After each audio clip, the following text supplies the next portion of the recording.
Let's talk about Venom: The Last Dance. And I will be brutally honest with Venom. Is Venom still alive at the end of The Last Dance? I think he's still alive because in the beginning, they captured that small bit of Venom in the little tube, and it might have survived. But let's be honest, we all know the rule. No body, no death. As for me, I do not think Sony will get rid of the only profitable character in the world of Spider-Man without Spider-Man.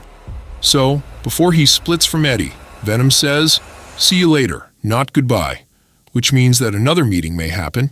Keep the video rolling until the end, because I'm going to break down the ending for you.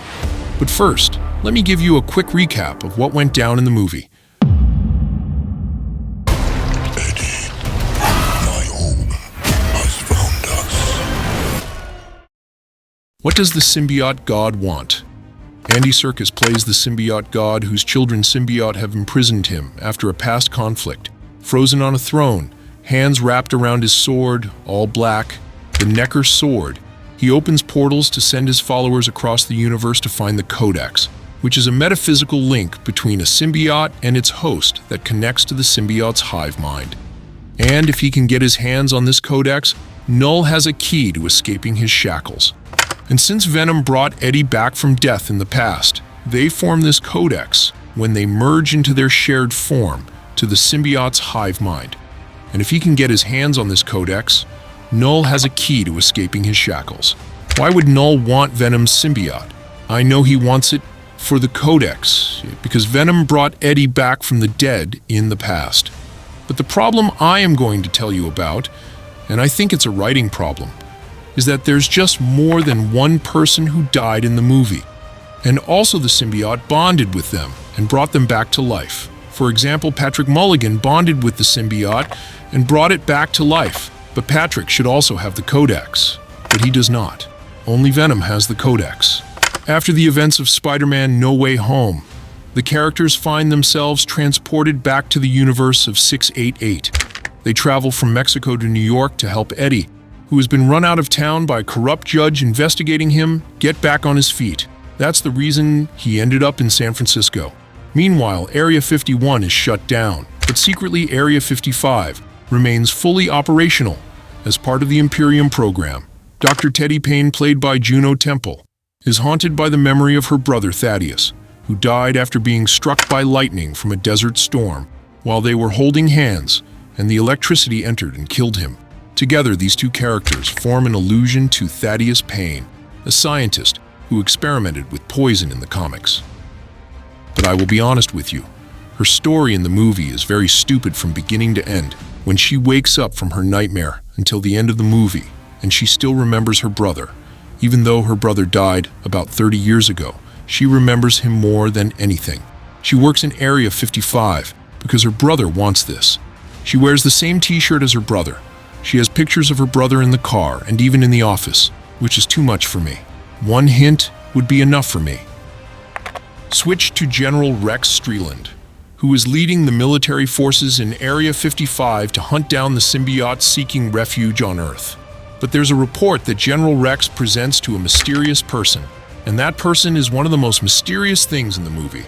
This mysterious person is monitoring many global security cameras, and we do not see the face of this person, who was portrayed as a mysterious villain but is not revealed throughout the movie. Perhaps this person was supposed to be the general played by Martin McDougall, who deletes Eddie's file in the hospital room at the end of the movie.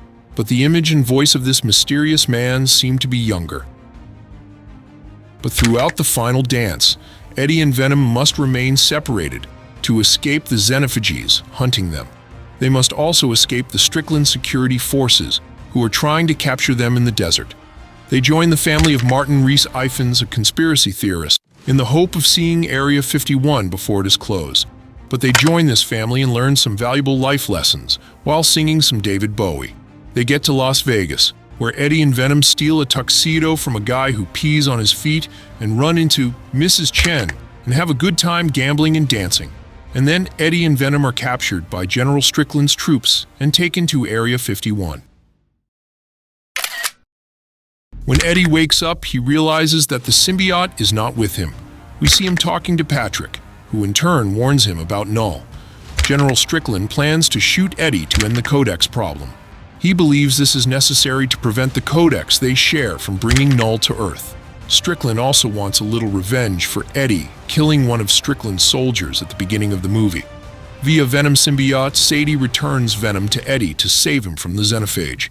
Yo, when that crazy Xenophage rolls in, it eats up Toxin and Mulligan like they're nothing. Sadie ain't playing around. She busts open the cages and lets all those symbiotes loose, turning the whole place into a wild scene. We see another symbiote latching on to the security guard, Jim, who earlier checked in Dr. Payne, creating a chubby, tough-looking symbiote. One of the lab ladies, who Sadie told to hit up her fam, gets hooked up with a symbiote, turning into a pale anti-venom vibe, but with a touch of purple, like she might be scorned.